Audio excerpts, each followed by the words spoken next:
Ayan guys, magluluto na naman ako ng aking ulam. Isda na may gulay, alugbati, tsaka, ay, meron pang okra dito.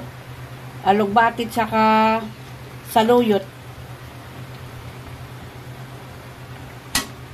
Tapos nagprito ako ng isda guys. Ayan. Ihulog natin yan, oh.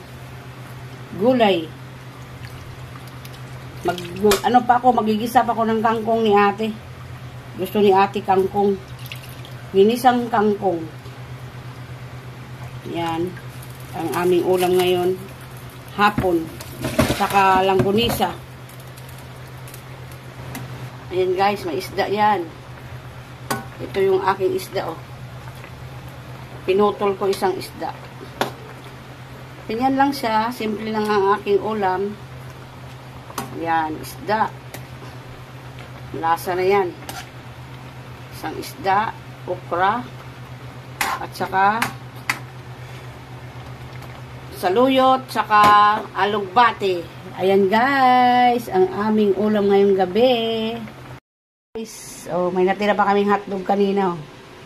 Saka itong ginisang kangkong ni ate. Saka yun, pritong isda na naman kami guys. Saka ito, yan, laswang isda. Yan. Ang aming ulam ngayon guys. Yan. Sinabawan ko yan na may lugbati, okra, at saka saluyot. Para sa akin. Saka sa aking asawa. Yan. Gulay-gulay muna kami. Ito sa dalawang anak ko. Langgunisa, at saka ginisang kangkong. Yan guys. Ang aming ulam ngayon. Gabi. Gabi na rin, kakain na rin kami guys. Kaya ayan.